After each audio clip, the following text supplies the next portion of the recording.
Okay, this week we're going to be discussing boundaries and conflict of interest. This PowerPoint is about boundaries. Boundary issues may look different in our personal life and our professional life. When you think of a boundary in your personal life, what are some of the boundary issues for you? Slide 2. Some examples of boundary issues in your personal life include someone getting too close, that physical bubble around you is violated, your children help themselves to your things, your partner is spending time with someone that might be a potential romantic interest. Slide 3. In professional relationships, a worker-client relationship is established. Problems arise when a worker or client goes outside of this professional boundary. Slide 4. How would you define a professional boundary? Slide 5. Professional boundaries protect the space between the worker and the client. It is important to remember that the worker is always in a position of authority or power over the client. The worker takes on the role of the professional and is the one responsible for keeping the relationship that way. There are limits placed on the worker so that the client is not harmed. Slide 6. Boundaries help the client feel a sense of structure and comfort with the worker. They tell both the client and the worker what to expect from the relationship. Slide 7. A dual relationship is when an individual is assuming two or more roles with another person at the same time. Can you think of some examples of dual relationships? I have been watching the Olympics and noticed that some competitors, their coaches are their parents. That would be considered a dual relationship. In the world of sports, it is probably not the ideal scenario, but it is common and acceptable. In the world of helping professionals, it is important to do what you can to avoid dual relationships. However, they cannot always be avoided. For example, if you are a worker in a rural community, some of the community members may be your clients, and you may attend the same church or church functions. Slide 8. In thinking about boundaries, it is important to consider what is a boundary crossing and what is a boundary violation. Boundary crossings mean a common boundary is crossed, but it does not harm the client. With the boundary violation, a client is harmed. Remember that not all crossings are harmful, so not all boundary crossings are considered a boundary violation. Slide 9. Boundaries change over time. They are fluid and can be redefined at any time. Slide 10. Boundary violations are never a one-time event. They are a process and evolved over time. Because of this, they may be hard to recognize at first. A clear example of a boundary violation is having an intimate relationship with a client. Well, that does not just happen. First, you would feel an attraction to the person. Not a violation, just a feeling. Next, you might meet this person out for coffee. Not necessarily a violation. It is common when doing community work for this to take place. But if it is not your usual way of working, it may not be appropriate. Next, you meet the person for dinner. Do you see the movement toward violation? Slide 11. The problem with boundary crossings, because they are not clear violations, are that the worker is still in a position of power, but the worker can begin to lose sight of this and begins to lose sight of the client's needs being the most important. Slide 12. The Code of Ethics serves as a guide for professionals in efforts to maintain professional boundaries and avoid boundary violation. Slide 13. There are 5 conceptual categories of boundary violations.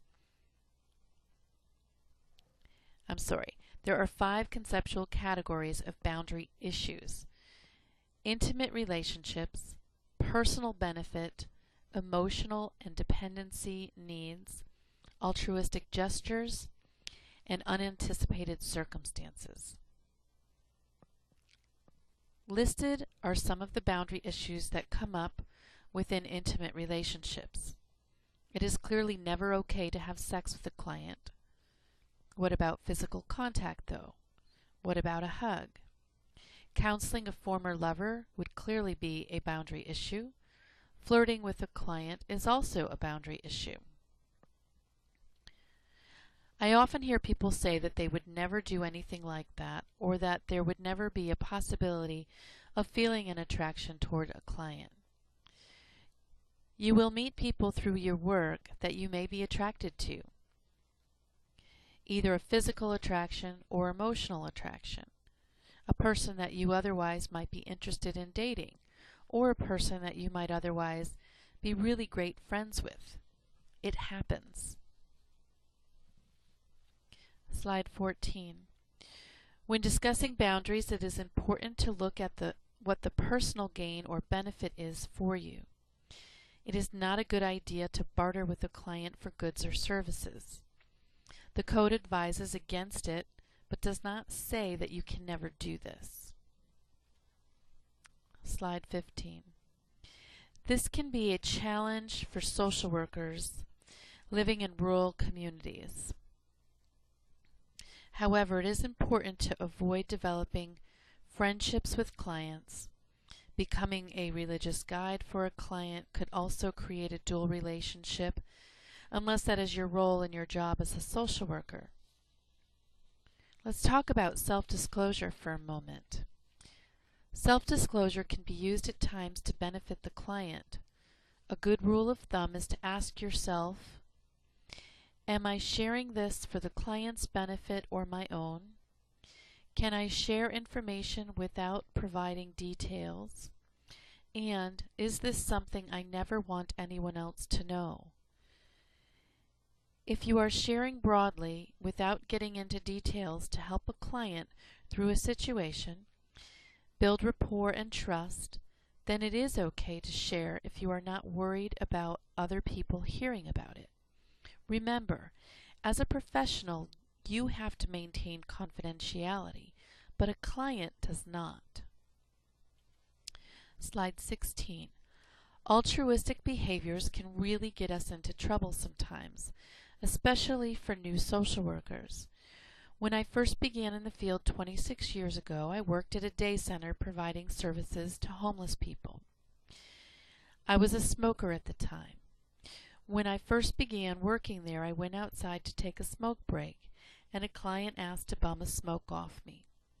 The next smoke break, someone else asked.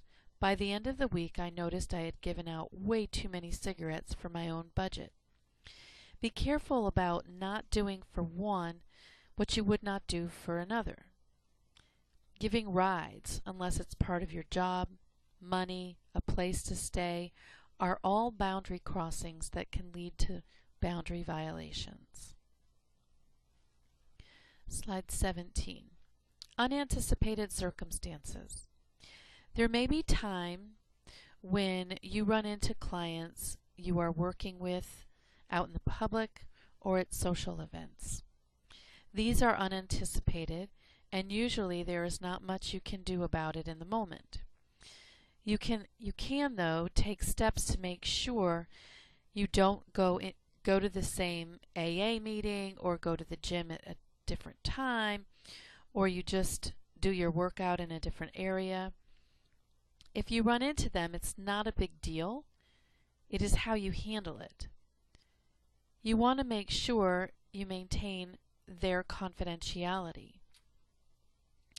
I always tell my clients that if I see them out in public, I will not say hello to them unless they say hello first, because I want to protect their confidentiality.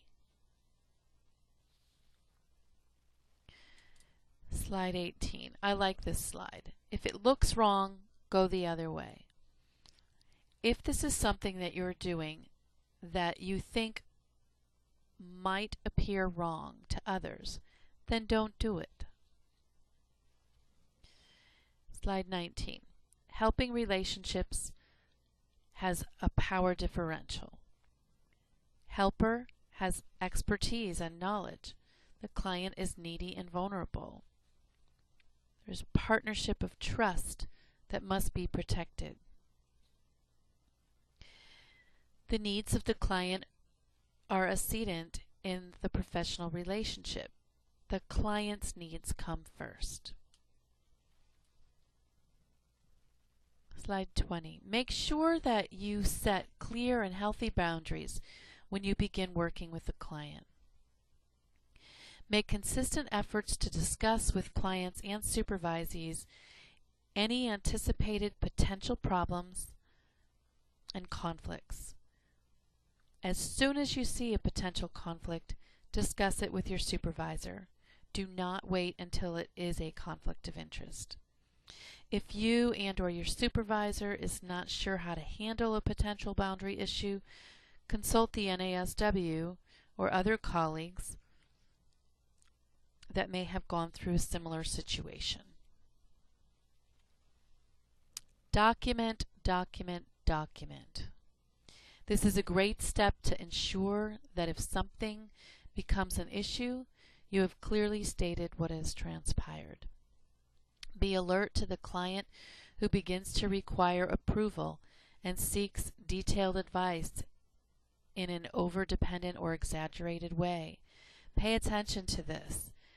If a client is a client overstepping your boundaries? Is a client flirting with you? Is a client calling multiple times a day, even though the situation does not warrant that? Work out solutions to deal with chance meetings.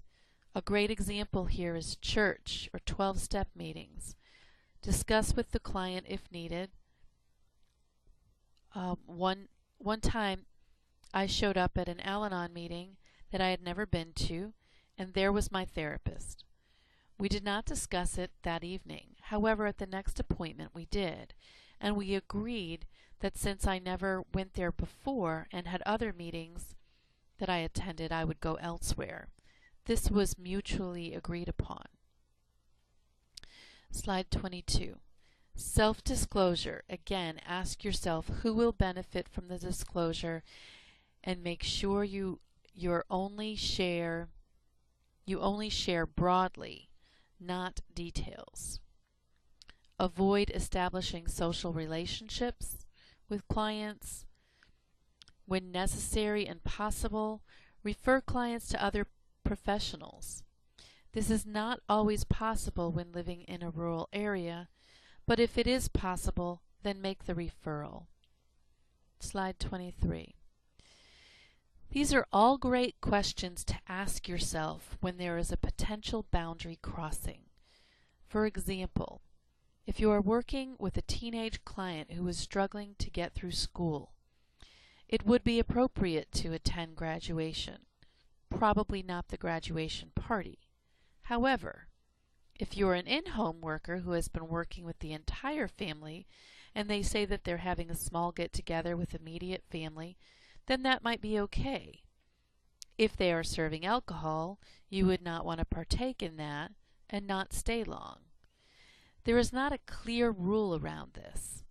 When in doubt, ask your supervisor or don't do it at all.